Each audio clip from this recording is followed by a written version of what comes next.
डेस्कोज है उनको भी हमने प्राइवेटाइज करना है। जनाबी स्पीकर 9 डेस्कोज और पीआईए इस वक्त उनकी एसेट्स 1000 अरब रुपए के हैं। लेकिन अगर आप बजट स्पीच इनकी देख ले उसमें गवर्नमेंट का क्लेम यही है कि इसको बेच के हमारे पास रियलाइजेशन हो जाएगी, रियलाइजेशन हमारे पास हो जाएगी 30 अरब।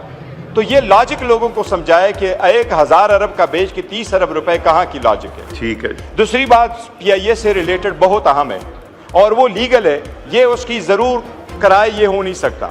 सबसे पहली बात यह है कि ये सुप्रीम कोर्ट की ही स्टील मिल का डिसीजन है जिसमें यही कहा गया है कि स्टील मिल के डिसीजन में कि अगर आपने ये एसेट प्राइवेटाइज करने हैं तो आपने सीसीआई का अप्रूवल ज़रूर लेना है।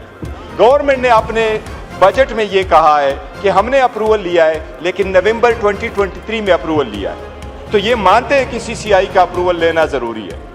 अब ख्वाजा आसिफ का केस आया था सुप्रीम कोर्ट में, ये सुप्रीम कोर्ट जा चुके थे, सुप्रीम कोर्ट ने डिसीजन दे दिया था 2013 से वो इनफील्ड है, उसी पे अमल दरामद होता है और वो यही है कि ये जो अप्रूवल है ये केयर टेकर सेटअप नहीं दे सकती, इसलिए इन्होंने इसका भी ये बीच में ऐड कर दिया था। मेरी इससे गुजारिश होगी कि इस पे ज़रूर होना चाहिए। सेकंड, उससे रिलेटेड जनाबी स्पीकर इनकम टैक्स में ये एक अमेंडमेंट करना चाह रहे हैं। इनकम टैक्स में ये अमेंडमेंट करना चाह रहे हैं कि ये कहता है कि कैरी फॉरवर्ड लॉसेस के लिए, और कैरी फॉरवर्ड लॉसेस यस ये इनकम टैक्स का एक प्रॉपर कंसेप्ट है, लेकिन पीआईए के लिए इन्होंने स्पेशल कर दिया और पीआईए के लिए इन्होंने बनाया कि फ्रॉम नाउ ऑनवर्ड्स 1 जुलाई से पीआईए का कैरी फॉरवर्ड लॉसेस के लिए 10 साल का टाइम दे दिया।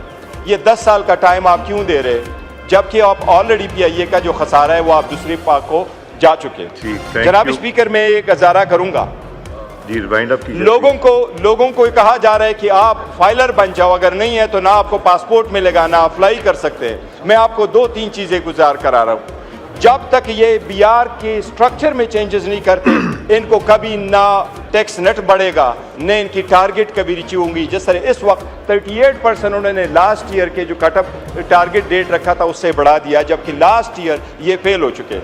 जनाब स्पीकर, अमेरिका में जो इनलैंड रेवेन्यू सर्विसेज है उसका मैं आपको मवाजना कराता हूँ। 2022 की इनकी रिपोर्ट है, उनके पास एम्प्लॉइज 2022 में इतने ही एम्प्लॉइज है और मैं स्क्रीनशॉट लेके आ चुका हूँ ताकि वजीर साहब का यकीन हो जाए कि this is for a fact. 2022 की रिपोर्ट के मुताबिक उसके पास इतने एम्प्लॉइज है जितने एम्प्लॉइज उनके पास 1970 में थे, 15,000, और 15,000 एम्प्लॉइज के साथ उन्होंने 240 कॉल्स को आंसर किया, 24 करोड़ कॉल्स को उन्होंने आंसर कर लिया।